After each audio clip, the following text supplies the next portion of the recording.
ദൈവത്തിൻ്റെ അതിപരിശുദ്ധമായ നാമോത്തപ്പെട്ട് ഇന്ന് പകൽക്കാലം ദൈവജനവുമായി സംസാരിക്കുവാൻ പരിശുദ്ധാത്മാവിൻ്റെ ഹൃദയത്തിൽ തന്ന ചിന്ത ലൂക്കോസിന് സുവിശേഷം 1-ാം അധ്യായം അതിൻ്റെ 20-ാമത്തെ വാക്യം. തക്ക സമയത്ത് നിവൃത്തി വരുത്തുവാനുള്ള എൻ്റെ ഈ വാക്ക് വിശ്വസിക്കായകൊണ്ട് അത് സംഭവിക്കും വരെ നീ സംസാരിക്കുവാൻ കഴിയാതെ മൗനമായിരിക്കും എന്ന് ഉത്തരം പറയും. ലൂക്കോസിന് സുവിശേഷം 1-ാം അധ്യായം 2 വാഗ്ദത്ത നിവർത്തീകരണത്തിൻ്റെ അധ്യായമാണ്. ഒന്ന്, യോഹന്നാൻ എന്ന ഒരു തലമുറ സെക്കരിയാവിനും എലിസബത്തിനും ദൈവം കൊടുക്കുന്നത് ഒരു വാഗ്ദത്ത നിവർത്തീകരണം. Praise the Lord. 2, യേശു ജോസഫിൻ്റെയും മറിയയുടെയും കുടുംബത്തിലേക്ക് ജനിക്കപ്പെടുന്നത് ഒരു വാഗ്ദത്ത നിവർത്തീകരണം. ഈ 2 വാഗ്ദത്ത നിവർത്തീകരണത്തെക്കുറിച്ച് നാം മനസ്സിലാക്കുമ്പോൾ ഇന്നത്തെ ധ്യാന ചിന്തയോട് ചേർത്ത് നമുക്കതിനെ ഇങ്ങനെ പറയാം: ദൈവം ഇന്നലകളിൽ പറഞ്ഞ വചനം നിവർത്തീകരിക്കുന്നു എന്നുള്ളത്. അപ്പോൾ ദൈവത്തിൻ്റെ വചനത്തിൻ്റെ പ്രത്യേകത ഇവിടെ പറയുന്നത് നിവർത്തീകരിക്കുന്ന വചനമെന്ന്. അത് യിരെമ്യാവിൻ്റെ പുസ്തകം 1-ാം അധ്യായത്തിൽ നമ്മൾ കാണുന്നുണ്ട്. യിരെമ്യാവിനോട് ദൈവം പറയുന്നു, നിന്റെ വായിൽ നിന്ന് പുറപ്പെടുന്ന എൻ്റെ വചനം ഞാൻ നിവർത്തീകരിക്കുമെന്ന്. അപ്പൊ യിരെമ്യാവല്ല അത് നിവർത്തീകരിക്കുന്നത്, വചനം കൊടുത്ത ദൈവമാണത് നിവർത്തീകരിക്കുന്നത്. Praise the Lord. ഈ ധ്യാന ചിന്തയിൽ ഈ പകൽക്കാലം ദൂതൻ സെഖരിയാവിനോട് പറയുന്ന ഒരു ഭാഗമാണ് നമ്മൾ എടുത്തത്. ദൂതൻ പറയുകയാണ്, നിവർത്തി വരുത്തുവാനുള്ള ദൈവത്തിൻ്റെ വാക്ക് നീ വിശ്വസിച്ചില്ല എന്നുള്ളത്. ഈ അടുത്ത ദിവസങ്ങളായി നമ്മൾ ചിന്തിക്കുന്ന ഒരു വേദഭാഗം ഇങ്ങനെയാണല്ലോ. Price the Lord. കനാന്യ സ്ത്രീ അതുപോലെ ശതാധിപൻ, അവർ 2 പേരും ജാതീയരായിരുന്നു. അവർ ദൈവത്തിൻ്റെ വാക്ക് പൂർണ്ണമായി വിശ്വസിക്കുന്നു. ഈ 2 നമ്മൾ എടുത്തത് ശിഷ്യന്മാരും അതുപോലെ പത്രോസും. അവർ അല്പവിശ്വാസം എന്ന് വെച്ചാൽ അവർക്ക് വിശ്വാസമുണ്ട്, പക്ഷേ അല്പവിശ്വാസം, പൂർണ്ണതയുടെ അളവിൽ വിശ്വസിക്കുവാൻ അവർക്ക് കഴിഞ്ഞില്ല. ഇന്ന് പകൽക്കാലം നാം ചിന്തിക്കുന്ന ഭാഗം ഇങ്ങനെയാണല്ലോ. അവർ വിശ്വസിക്കുന്നില്ല. സെക്കരിയാവ് അത് വിശ്വസിക്കുന്നില്ല എന്ന്. അപ്പോൾ ഇന്ന് പകൽക്കാലം ഈ പ്രഭാതത്തിൽ ദൈവത്തിൻ്റെ വാക്ക് വിശ്വസിക്കുവാൻ തക്കവണ്ണം നമുക്കിടയാക്കണം. എന്തുകൊണ്ട് വിശ്വസിക്കണം ദൈവത്തിൻ്റെ വാക്ക്? ദൈവത്തിൻ്റെ വാക്ക് നിവർത്തീകരിക്കപ്പെടുന്നു എന്നുള്ളത് കൊണ്ട് വിശ്വസിക്കണം. നമുക്കൊന്നുകൂടെ നമ്മൾ മനസ്സിലാക്കി. യോഹന്നാന്റെ സുവിശേഷം 14-ാം അധ്യായത്തിൽ ശിഷ്യന്മാരോട് യേശു പറയുന്ന ഒരു വാക്കുണ്ട്. അതിങ്ങനെയാണ്: നിങ്ങളുടെ ഹൃദയം കലങ്ങിപ്പോകരുത്, ദൈവത്തിൽ വിശ്വസിപ്പീൻ, എന്നിലും വിശ്വസിപ്പീൻ. എൻ്റെ പിതാവിൻ്റെ ഭവനത്തിൽ അനേക വാസസ്ഥലങ്ങളുണ്ട്. ഇല്ലെങ്കിൽ ഞാൻ നിങ്ങളോട് പറയുമായിരുന്നു.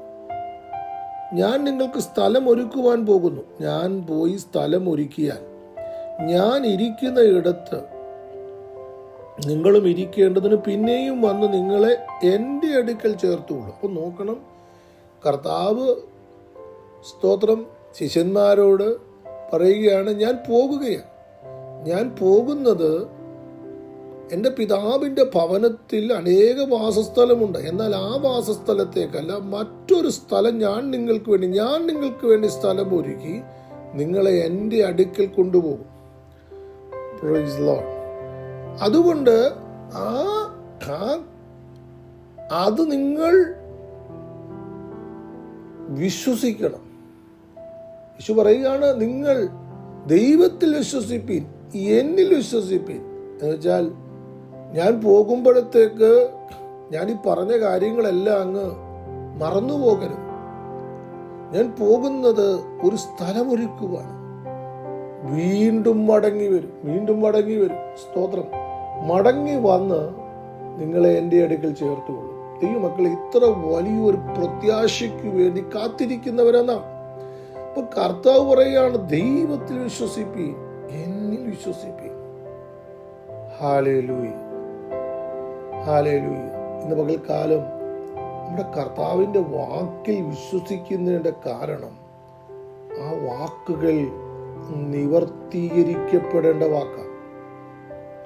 ദൈവവചനം എന്നുള്ളത് അത് കേവലം പറഞ്ഞ അന്തരീക്ഷത്തിൽ ലയിച്ചു പോകുന്നതല്ല, അതെല്ലാം നടക്കപ്പെടേണ്ടതാണ്. നോക്കണം, കർത്താവായ യേശു ക്രിസ്തുവിന്റെ ഒന്നാം വരവിനോട് ബന്ധപ്പെട്ട ഓരോ വാക്കുകളും,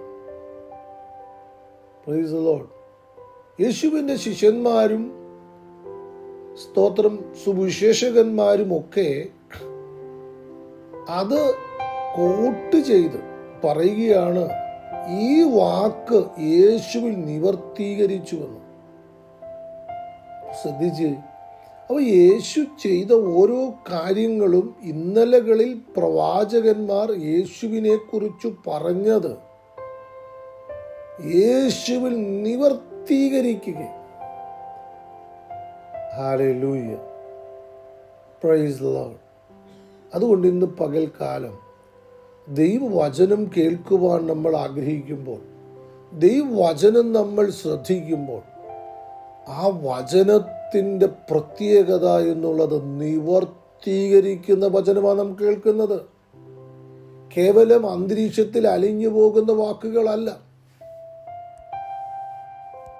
ലൂക്കോസ് 4:21 വാക്യം, അവൻ അവരോട്, ഇന്ന് നിങ്ങൾ എൻ്റെ വചനം കേൾക്കുകയിൽ ഈ തിരുവെഴുത്തിന് നിവർത്തി വന്നിരിക്കുന്നു എന്ന് പറഞ്ഞു തുടങ്ങി. നോക്കിയേ, യേശു നസ്രയത്തിൽ ഒരു പള്ളിയിൽ ചെന്ന് ന്യായപ്രമാണ പുസ്തകം എഴുന്നേറ്റ് നിന്ന് വായിക്കുകയാണ്. അത് വായിക്കുമ്പോൾ സ്തോത്രം 4:18, 19, 20 വാക്യമാണ് നമ്മൾ വായിക്കേണ്ടത്. സ്തോത്രം, ബദ്ധന്മാർക്ക് വിടുതലും കുരുടന്മാർക്ക് കാഴ്ചയും പ്രസംഗിക്കുവാനും പീഡിതരെ വിട്ടയക്കുവാനും കർത്താവിൻ്റെ പ്രസാദവർഷം പ്രസംഗിക്കുവാനും എന്നെ അയച്ചിരിക്കുന്നു എന്ന് എഴുതിയിരിക്കുന്ന സ്ഥലം കണ്ടു. പിന്നെ അവൻ പുസ്തകം മടക്കി ശുശ്രൂഷക്കാർക്ക് തിരികെ കൊടുത്തിട്ടിരുന്നു. പള്ളിയിലുള്ള എല്ലാവരുടെയും കണ്ണ് അവനിൽ പതിഞ്ഞിരുന്നു.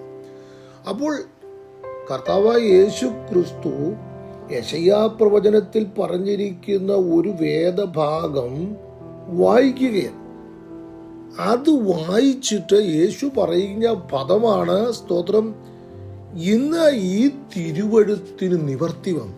നോക്ക്, അപ്പൊ യെശയ്യാവ് പ്രവചിച്ച, യെശയ്യാവ് പറഞ്ഞ ഭാഗം ഇതാ, നിങ്ങൾ എന്നെ കാണുമ്പോൾ അതിന് നിവർത്തി വന്നു. അപ്പൊ യെശയ്യാവ് വെറുതെ പറഞ്ഞു പോകുകയല്ല, ആ വാക്ക് കർത്താവായ യേശു ക്രിസ്തുവിൽ നിവർത്തീകരിക്കുന്നതായിട്ട് കാണുവാനിടയായിട്ടുണ്ട്. അപ്പോൾ നോക്കണം, ഓരോ ഭാഗവും നാം എടുത്തെടുത്ത് പറയേണ്ടിയിരിക്കുന്നുണ്ട്. സ്തോത്രം. മർക്കോസിന് സുവിശേഷം 15 അധ്യായം അതിൻ്റെ 27 വാക്യത്തിൽ നമ്മളിങ്ങനെ കാണുന്നു, അവർ 2 കള്ളന്മാരെ, ഒരുത്തനെ വലത്തും ഒരുത്തനെ ഇടത്തുമായി അവനോടുകൂടെ ക്രൂശിച്ചു. അധർമ്മികളുടെ കൂട്ടത്തിൽ അവനെ എണ്ണി എന്നുള്ള തിരുവെഴുത്ത് നിവർത്തിയായി. നോക്കണം, കർത്താവായ യേശുക്രിസ്തു ക്രൂശീകരണത്തെ കുറിച്ച് പറയുന്ന വേദഭാഗങ്ങൾ, അനേക വേദഭാഗങ്ങൾ എനിക്ക് എടുത്തു പറയാൻ പറ്റും. അപ്പോൾ നോക്കണം, യേശുവിനെ 2 കള്ളന്മാരുടെ ഇടയിൽ ക്രൂശിക്കാൻ കാരണം അവനെ അധർമ്മികളുടെ കൂട്ടത്തിൽ എണ്ണി എന്നൊരു തിരുവെഴുത്ത് കിടക്കുക. അപ്പൊ ആ വചനം നിവർത്തീകരിക്കേണ്ടതിനാണ്, സ്തോത്രം, അത് ചെയ്തത്. യോഹന്നാന്റെ സുവിശേഷം 19 അധ്യായം 35-36 വാക്യങ്ങൾ നമ്മൾ വായിക്കണം. എങ്കിലും പടയാളികളിൽ ഒരുത്തൻ കുന്തം കൊണ്ട് അവന്റെ വിലാപ്പുറത്ത് കുത്തി, ഉടനെ രക്തവും വെള്ളവും പുറപ്പെട്ടു. ഇത് കണ്ടവൻ സാക്ഷ്യം പറഞ്ഞിരിക്കുന്നു, അവന്റെ സാക്ഷ്യം സത്യവുമാകുന്നു. നിങ്ങളും വിശ്വസിക്കേണ്ടതിന് താൻ സത്യം പറയുന്നു എന്ന് അവൻ അറിയുന്നു. അവന്റെ ഓരസ്ഥിയും ഒടിഞ്ഞു പോകുകയില്ല എന്നുള്ള തിരുവെഴുത്തിന് നിവർത്തിയാകേണ്ടതിന് ഇത് സംഭവിച്ചു. അവർ കുത്തിയവങ്കിലേക്ക് നോക്കും എന്ന് മറ്റൊരു തിരുവെഴുത്തും പറയുന്നു. അപ്പോൾ നോക്കണം, ഒരു പടയാളി യേശുവിൻ്റെ ശരീരത്തിലെ കുന്തം കുത്തിയിറക്കുകയാണ്. അത് സ്വാഭാവികമായി പലരെ അവർ ചെയ്യാറുണ്ട്. കാരണം മരിച്ചുവെന്ന് ഉറപ്പ് വരുത്തുവാൻ വേണ്ടി ഒരു ടെസ്റ്റാണത്. ആ ക്രൂശീകരിക്കപ്പെട്ടയാൾ മരിച്ചോ ഇല്ലയോ എന്ന് നോക്കാൻ. മരിച്ചില്ലെങ്കിൽ പിന്നെ കാലൊടിച്ച് കളയണം.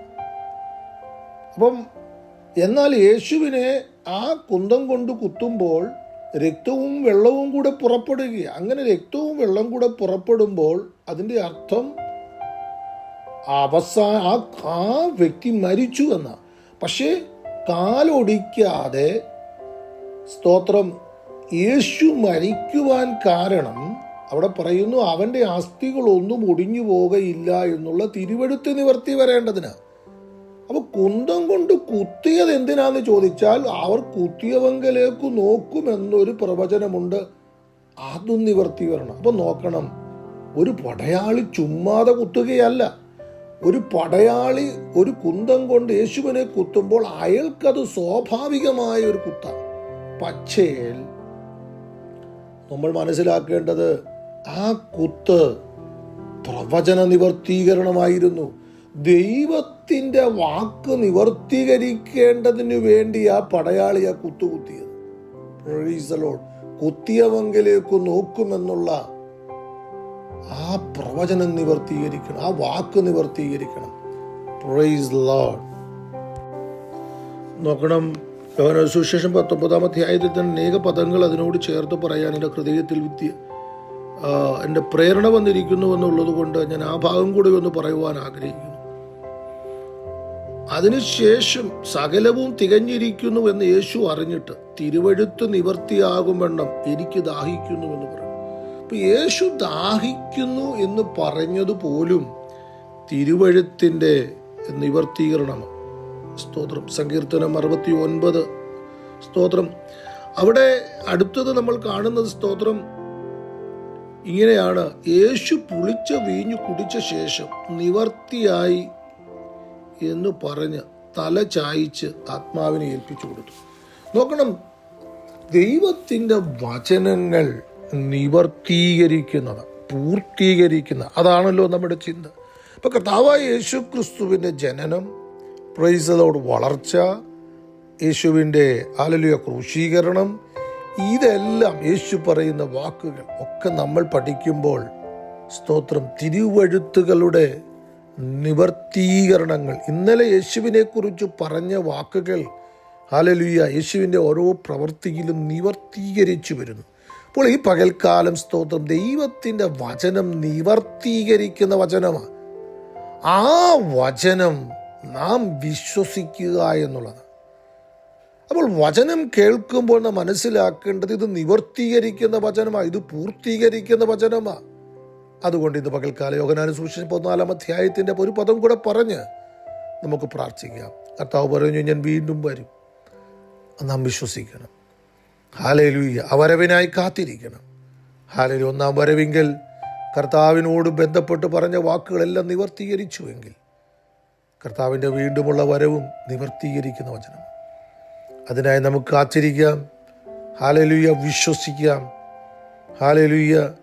ഒരിക്കലും അല്പവിശ്വാസവും വിശ്വസിക്കാതിരിക്കുന്ന അനുഭവമല്ല, പൂർണ്ണതയുടെ അളവിൽ വചനത്തെ വിശ്വസിക്കാം.